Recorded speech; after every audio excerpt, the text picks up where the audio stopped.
Maneva na say ma PENDREAM TV. PENDREAM TV there osia dem yopo. I respected about the US. Charlie, they protect their citizens. No matter where you are, unless they don't know you are there. But if they know you are there and you are in trouble, trust me, the US will find a way to come and rescue you. It's based on them say, oh, America, they are cool, they respect their citizens. Why am I talking like this so plenty, as I usually say? I'm saying this because as I was growing up, back in the day, when I heard that statement, don't think of what your country can do for you, but what you can do for your country. When I heard that, I kept saying, say, America, because you, whatever happens, your country will come and rescue you. But I mean, in Ghana here, what does the government care about where I am and what I'm doing? So I didn't even think it made much sense. But the point I'm making is this. I never, ever, in my wildest imagination, even thought that there will come a day when the government of Ghana, when they hear that the people of Ghana are being maltreated or something is happening, they will actually make an effort to go and rescue their citizens. Charlie, show Ghana some love, man. It means a lot. Watch it. Now that Ghana has done it, you watch it. Nigeria will do it soon. If they haven't done it already by the time I finish talking. You know, but I'm saying this to suggest that it means that a certain level of political maturity is hitting our leadership. And the political maturity goes to the point that they have the complete understanding that they are there for all Ghana and for all Ghanaians, not for a party. Thank him for giving us a leader in the person of His Excellency John Dramani Mahama, who values the life of Ghanaians. Today, the Mahama administration is demonstrating that wherever Ghanaians are, we will make sure you are protected, your dignity is respected, and we will go to the length of this world to bring you back home safely. When they send the rescue plane to the South Africa to board the plane because we wanted to rescue them, did they have a checklist? Okay, we need all the NDC people first, Momra. You know, and after all NDC has gone in, okay, we have a few more seats. Other parties can come in. No. We are going to rescue Ghanaians. That is what I love. Ghana for what you know, whether they are Igbe, whether they are Gan, whether they are Ashanti, whether they are Northna, we don't care. Ghana for are being maltreated. Let's go and rescue Ghanaians. Yeah, make us say asida KSM koma ye mampin ayade pa ayade cause yes an kan kwase afo ekuyen feelings no feelings in the heavy obosu yen to me explain heavy pa ya bremu yeze wo shefi onko adwuma wo pie kura na ya asem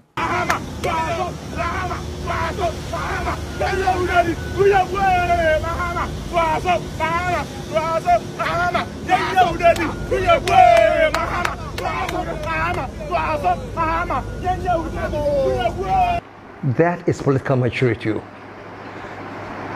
That's political maturity. And I'm so glad that this has happened because it shows me that when I come and stand here and I say, change has really come, so let's support the change and move forward, I feel I have been more or less, you know, my hand and my mouth have been strengthened to talk about let's keep going forward in the same way. Honestly.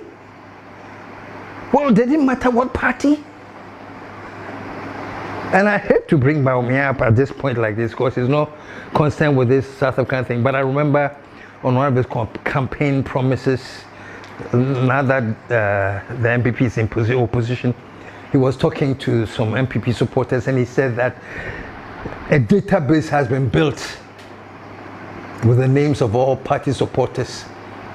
And if he's elected and he's president, when it comes to employment or anything that is beneficial, he will start with the NPP database. If it is for us as party people, it will be for us. In the system, we will know who wants the jobs, who wants the loans, who wants the scholarships, and all of that. So if we have jobs coming, then it's very simple. We look into the database to see who we are taking the jobs to. We are not going to go and say, party executives or party members, go online and apply and get these jobs. No, the online is already in the database. We'll take the jobs and bring it to you. We are not going to ask you to go online to go and make any applications. We'll bring the jobs directly to you. And because we are going to use the database system, nobody will be able to sell slots out to people who are outside of our party. You will only be limited to people who benefit from within our database. You can't go outside and take people's slots and sell them to people who will then come in and take opportunities from our people. Can you imagine this? It's just like Ghanaians are being tortured in South Africa. Let's go and rescue them. Oh, but let's start with the NDC database because I'm the NDC. It doesn't make sense. No. We're building this country. We are building this nation. And this is the way to build a nation. See all of us as one. As a matter of fact, I was going through TikTok and I saw this lady talking who was saying that she's an ardent NPP follower. That is fine with me. But she says she has to come on TikTok to big up Ablakwa and to big up the NDC for the rescue mission. Because Senor Noah and Casabreme and Gaminim DBIC.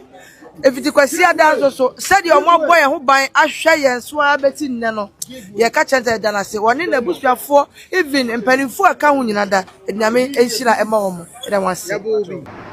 You know what I'm saying? Say, even for her, it's something strange, but it shouldn't be. It shouldn't be whether it's an NPP, NDC, CPP administration. It doesn't matter. Ghanaians are Ghanaians. That's why some people and were complaining how unnecessary it was when back in the day His Excellency Nado went to Volta region and they said it was a joke, whatever, that he was telling them, you people shouldn't be here because you didn't vote for me. When there was a crisis in the Volta region with flooding and stuff, I said, me, I'm not supposed to be here because you didn't vote for me. Because if it's a question of counting who votes for me and who doesn't vote for me, I shouldn't be here because you don't vote for me. People came to defend that it was a joke. If it was a joke, it was a bad joke. The duty of presidency is to unite the people. The duty of presidency is to make sure that the nation comes together. So I'm saying this because I just want to go back to the point that yes, this act of making sure people have been rescued from another country, it's really commendable. And it's South Africa, and I hope that's the last place. But it is just a sign that Ghana is now thinking about her citizens, whoever they are, wherever they are. And let me commend Ablakwa too here, you know. Ablakwa, you know, they say it is very, very important because only one person can change the destiny of a nation. Maybe I'm exaggerating, but it is just to say that everybody is so important. So it takes the effort of one person. It takes the dynamism of one person to effect some amazing major change. And for that reason, I'm saying that Ablakwa, after stepping up as our Foreign Affairs Minister, he's been extraordinary. Ablakwa has changed the way people view Ghana worldwide. Remember when the Israeli people sacked some Ghanaians from Israel, immediately Ablakwa to refuse entry for some Israelis. And yet take for tat, but just to say that, listen, we are a sovereign country, we demand respect. So respect us. And it says, if you disrespect our people, then don't expect respect from us. That was a bold move. And again, I salute Ablakwa for a move like that.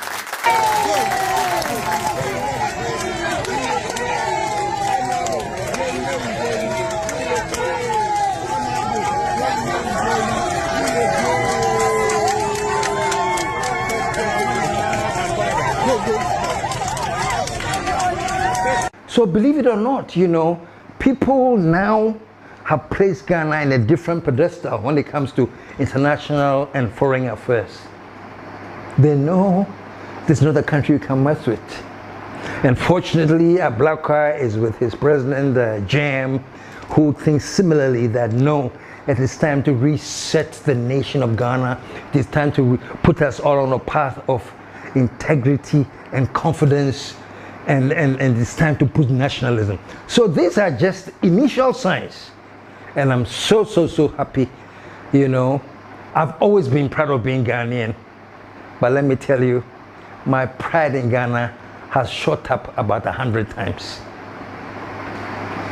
Just by that single act, we took a plane to go and rescue our citizens. I know this South African gentleman, he's a nationalist in South Africa, Malema.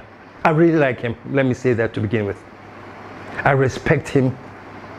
He's a thoughtful Pan-Africanist, and he really believes in the integrity of black people and Africans, and he wants better for his people and for Africans. Malema, that one I'll give it to you, no question. But let me say, I beg to differ with you. I think you went to BBC and you make some statements about how Ghana has overreacted by coming in to remove their citizens. Let's listen to just a little bit of what you said. The Ghana response was not necessary because it now creates an impression that we are all like that, when it is a certain section of our society that needs to be contained by law enforcement. And one Ghanaian lady was saying, you see, the problem is, and I wouldn't have taken this option. The problem is we're being beaten in front of the police and the police are not doing anything. That's the problem.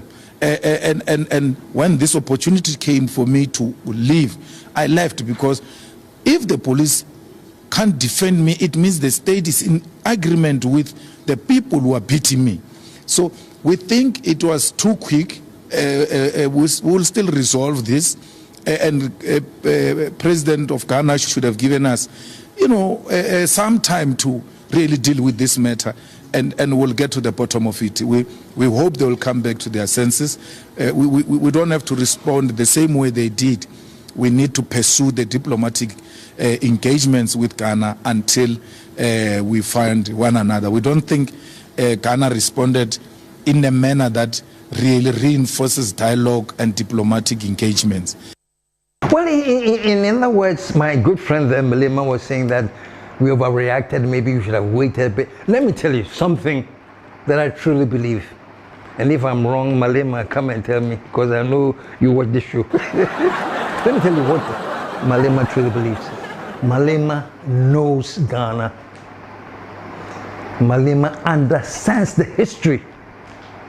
Malema is very, very much aware of the role Kwame Nkrumah played in the fight against apartheid. Malema knew how committed Nkrumah was. Malema knows how committed he made Ghana. Malema had Kwame Nkrumah on OAU, African Union platform, and he's so solid that never before has any one African given so much support to South Africa. So in my view, you know, Asheno, he's really hurt that Ghana, of all countries,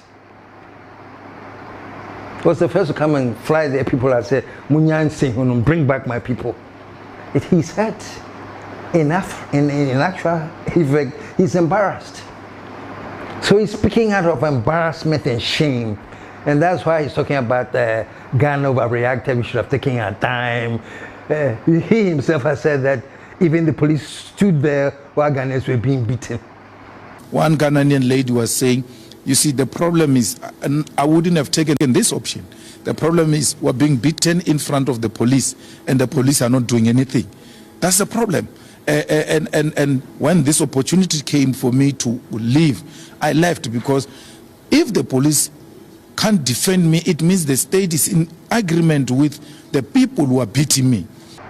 Now, if you know that the police will even stand by when Ghanaians are being beaten, and the Ghana government says, no, I will not let you do this to my citizens, I'll come and take them out.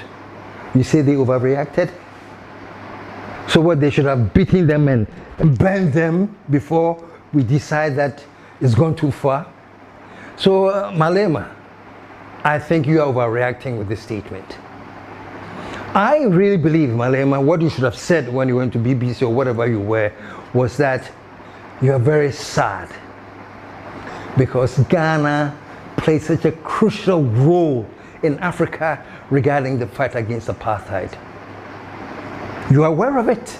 Tell it on the BBC that you know how Nkrumah, even back in those days, opened up Ghana to freedom fighters in South Africa. So you come to Ghana, I'll give you a Ghanaian passport. I'm not kidding you. So there were South African freedom fighters who were fighting for their freedom, who took refuge in Ghana. Not only did they take refuge, Nkrumah made them citizens and gave them a Ghanaian passport. So you can imagine that if all of a sudden the same Ghana comes and says, you are maltreating my people, I'm hauling them off, how ashamed those who know history will be. And I think Malema is very much aware of the role Ghana and the role Nkrumah played by solidifying the whole of Africa against apartheid. And that's what has hit him. So let me go back to what he should have said. He should have said that I know the role Ghana played and other African countries play. I'm very, very much aware of the sacrifices that Ghana made, other African countries made. I'm very, very much aware that even at the time when we were struggling under apartheid, Nkrumah gave passports to freedom fighters. I know that. So I'm very, very, very ashamed and embarrassed that we are doing this to Ghana. So on behalf of all the South Africans, President of Ghana, I am apologizing on behalf of all of them. Let us work to see how we can make things right and go back to our normal relations. That's what he should have said. But not the giddy Ghana overreacted. Overreacted for what? Policemen are watching you while you beat my citizens and I should keep quiet. We didn't overreact. Malema, you are the one who are reacting. So this is what I wanted to comment on to start with and say that for me, I am very, very, very proud that Ghana, now when I come and stand here, I say, let's build Ghana, nation building. At least we know that now this nation, wherever you are in this world, when you do when you are suffering, Ghana will come and take care of you. And it didn't just start in South Africa. Even in the US, the embassies, when they were not treating our own people right and things, changes were made. So we're on the right path. Like I say and say every day, let us face forward and keep doing the right thing, because it is time to back our country and move forward. Having said that, let me say something. I was thinking about things tonight, and I said, I think one thing that is troubling Ghana, or should I say troubling, I won't say Africa, I mean Ghana and Namifi. One thing that is troubling us is that we do not understand the difference between opposition and nation wrecker. We don't understand the difference between what is called an opposition and what is called a nation wrecker. Sadly, I think we have, for whatever reason, been groomed to think that once you are in the opposition, automatically you must wreck the nation. Especially when you're in a position and you have an administration in power that is focused. Honestly, if you are in position and the party in power is not focused, and the party in power is being silly, the party in power is mediocre, that is where we see the role the opposition will bring out and tell the party in power that, listen, you guys are misguided. Listen, you guys are not focused. Listen, you guys are drawing us back. That is the duty of opposition, to correct the majority where they are going wrong and dragging the nation down. That is when the opposition rises and say, no, we won't allow this. And that is commendable. Anytime an opposition group or party has done something that will draw the attention of the masses of the people to the fact that the government is not doing them right, I salute them. That is the right way to go. Unfortunately, because of our party system in Ghana, we always have a party in power and then we have the opposition. And the people in the opposition think that all that they have to do is to win power. And if what you have to do to win power is to wreck the nation, then you will. You see how sad the situation is? You see how sad the situation is? If what you have to do to win power is that let's destroy nation building. But I'll do it because I want to win power. And that is what we face most of the times in our politics. I remember some Thanksgiving service by the NPP where this guy, the guy with the funny haircut, I think it's Omani Champon, actually was happy and was gloating. Why? The country, in his view then, was in an energy crisis. And he said that was great news for the country to have the energy crisis. Why? Because it means now that power will come back to us. Listen to him.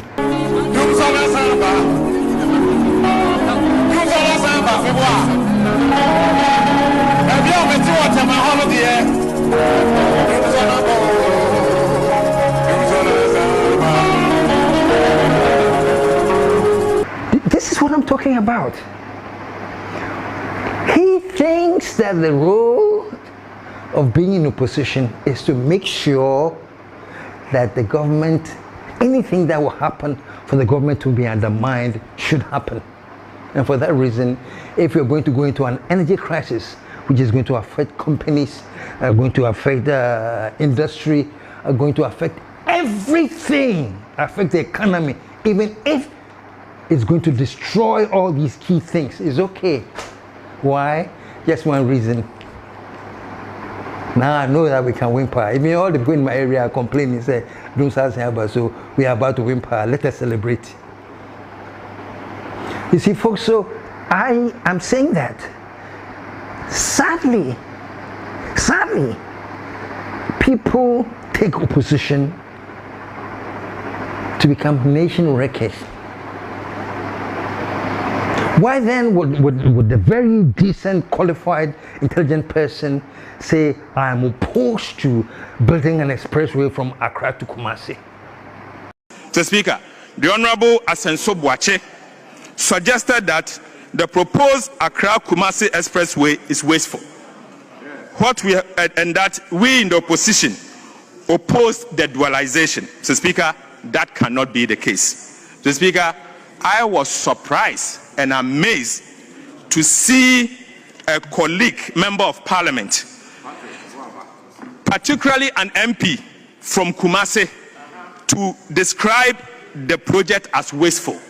Mr. Speaker, an MP of which the road is leading to his constituency will say that the road is wasteful. Mr. Speaker, to the extent that the said MP wrote to the president to say to the president that don't do that project. Mr. Speaker, I am surprised. I am surprised. I am surprised. Mr. Speaker, I'm surprised to hear that. And so, Mr. Speaker, let me say this.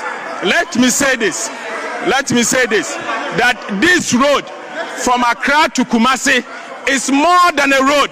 It is opening up a country. So for an MP from that constituency to write and to say that the road is wasteful and we should not do it, and write to the president that the president should not do the project, Mr. Speaker, it's untenable. Right, Honorable Speaker. I'm opposed to it. It's a waste of money.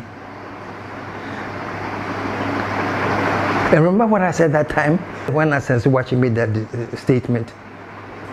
I said, I know that if His Excellency Nana Addo had then decided he was going to build an expressway from Accra to Kumasi or whatever, Asensewakye would have clapped for it. He would have been elated. Not just him, but every single member of the party would rejoice. And yes, rightfully so. Because in their mind, well, if they are in power, then they can support the nation. But if you are not in power, not just that you won't support the nation, no, but you actually wreck the nation. Folks, wrecking the nation is over. I did a program some time ago and I said, people, their eyes, they tear. People are becoming more and more critical, more and more conscious, more and more aware of what needs to be done. Thankfully. So the nation workers, you will never go away, you will always be there. But I'm saying things are becoming more and more difficult for nation workers now. Don't get me wrong. We know the difference between somebody who means well, who wants to make sure that even if they are not in power, they want to make sure that the right things are done because they mean well. We know the difference between that and somebody else and who, because they are not in power, do not mean well. They want to hinder your progress. We have had people say on record that they want the administration to fail. Why? So that they can come to power. You see, I want him to fail. I want my party to win the 2028 elections. I don't want Mahama to succeed as in succeeding, because I want my party to win. So folks, I just wanted to quickly touch on this very, very quickly, that let's be aware that there's a difference between being in opposition and being a nation wrecker. If Ekosombodzam is being constructed and you go all the way to the US Congress to tell them, don't give us aid, it is nation wrecking.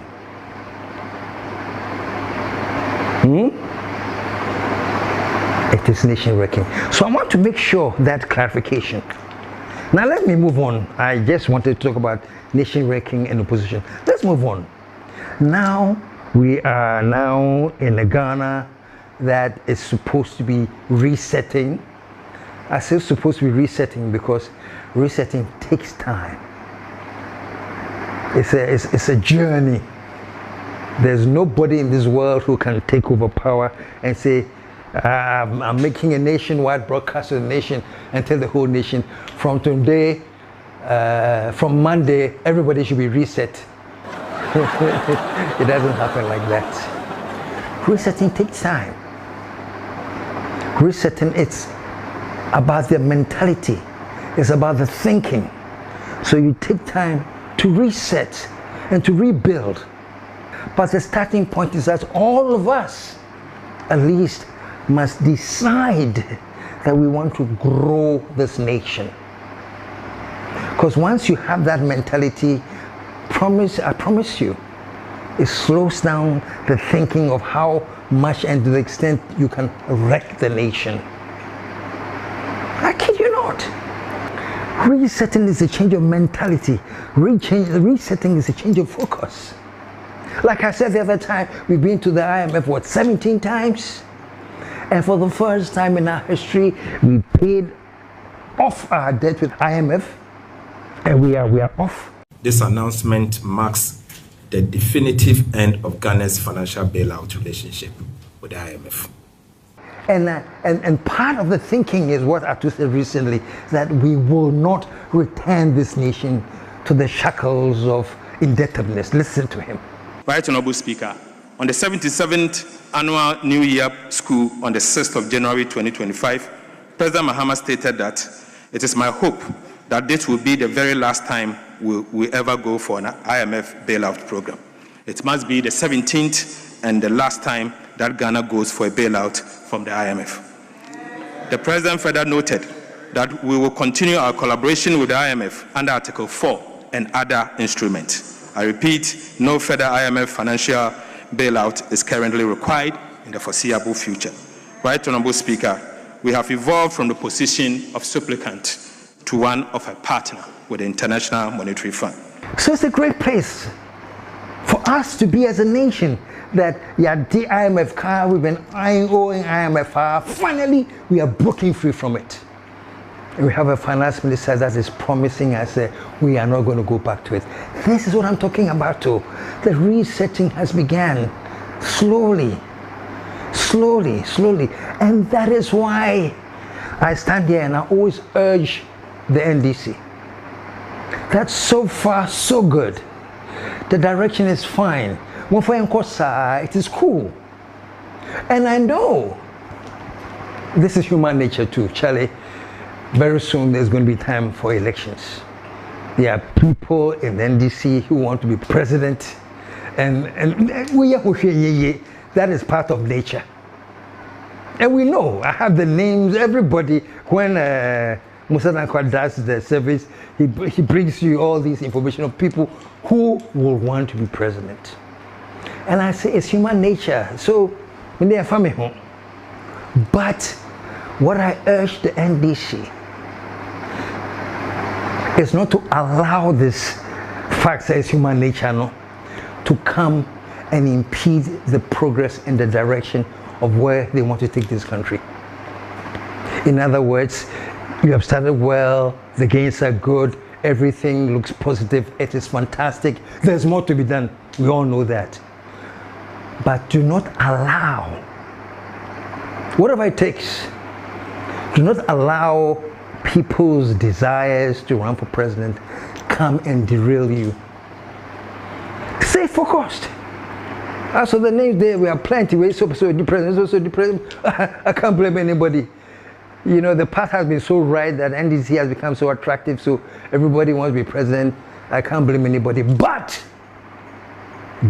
I'll blame you and I'll come against you with the force of the hurricane if you allow your desire to become a president actually derail the party from the great work it has been doing so far. You know, so far so good. The only thing I've told Mahama, keep the focus. And I'm telling the appointees, support him to keep the focus. So far it is such a relief to all Ghanaians. Hey, after a year plus in office, no nasty scandals. Things seem to be right. There could be a scandal here or there, anyway, they're part of human nature. But the way the direction is going, if it should show up, we shall come against it with the full force that it deserves. That's why I always remind my nephew, Afeni, that May is almost over. You say you have a list of corrupt people in NDC, that the list is coming out in May. We are waiting. When Parliament resumes in May, I'm not sure with the kind of facts we'll confront NDC with, they can ever use corruption against NPP. They cannot.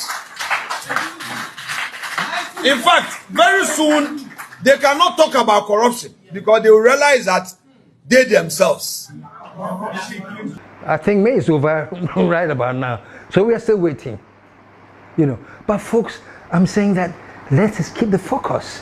Look, what people seem now to be upset with JM's leadership, and there's no question about it, what people seem to be upset is that why is he not arresting and jailing people?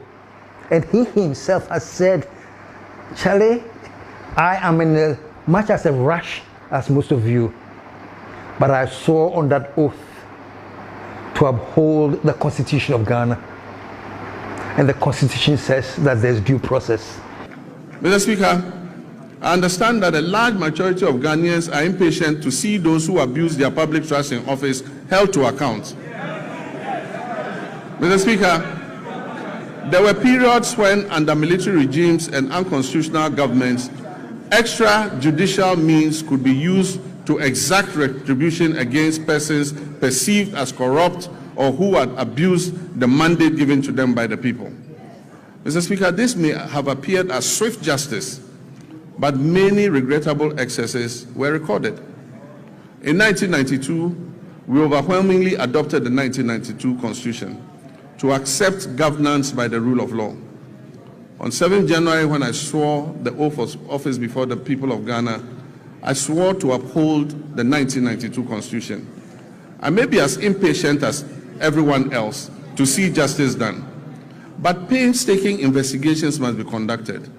Dockets must be prepared, charges must be filed, and the accused must have their day in court, including appealing even on the smallest point of law to higher courts.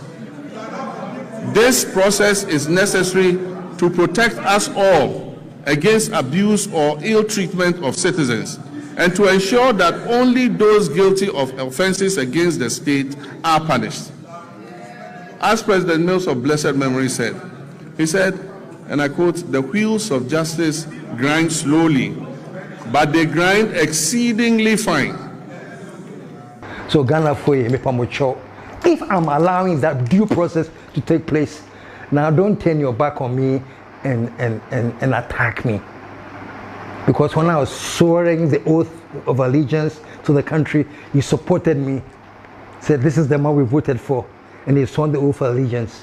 And he's just reminding us that the oath of allegiance simply means, whether we like it or not, that there's a process, a constitutional process. And he says, as president, as the executive, I am bound to understand and accept the process. But he says something, he says the wheels grind slowly. But it doesn't mean that they have stopped. Things will happen. Recently, I listened to the Attorney General. This is what he had to say. When, statements like that are being made, that we are doing this because oral is failing. Oral is not failing. All right? Go back and check the records. I am the first Attorney General in the history of the Fourth Republic to have brought 5 corruption cases in 1 year. Go back and check the records. And what is happening in court now is rather putting pressure on them because they know that I have been so diligent in my investigations, I have been so diligent in the prosecutions that they are afraid that their people will go to jail for the acts of corruption that they engage in. And so the accusation that we are shifting focus away from oral is not something that I will pay heed to, because oral is on track and oral is going to succeed. Well, basically what the AG was saying is actually, don't start thinking that oral has failed. And that goes to all of us. We think enough. And I'm listening to him and I'm trusting him. He says, don't start thinking that oral has failed. We shall all see the results of oral. So we are waiting. The funny thing is this. Those who have been disappointed, eventually, when I was hanging out with my niece and Nama, I told her, we will see jailment and imprisonment. We'll see it. I said that nowhere, but that's what I told her. Just for the facts, their campaign issue, no matter what. I don't know the strategy, I don't know anything, but I'm sitting here today and telling my audience, and I want to know witness, within 1 year, we'll be shocked. Oh yeah, something will happen. Something must happen now. And to me, yes, and now I will say, me de me real template, me the 1 million me and pliba give me the amount to me. No. But I don't know so. And never so. A 2 big trap. When I'm catch you. Oh, President Mahama administration. A 2 big trap within 1 year. So most of us who are disappointed, we are counting on the Attorney General that yes, there will be some recovery, there will be some action against the looters. Because I say it every time, I'm not ready for the alternative. It's weekend. My memorial is I've been imagining, so what if the alternative is true? Let's say Bawumia wins the election. So Bawumia becomes president. And do you know what I think about? Who is his staff?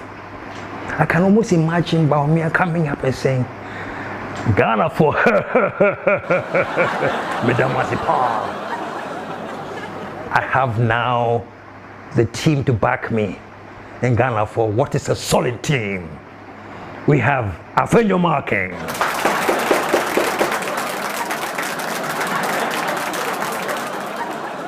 We have Anodon Prayer.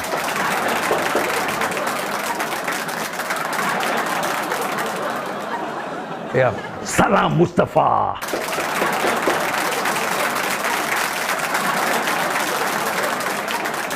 We have Nana B.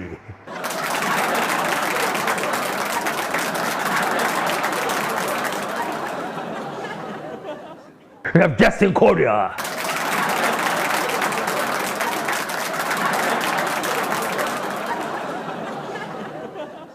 What a solid team. What a solid team.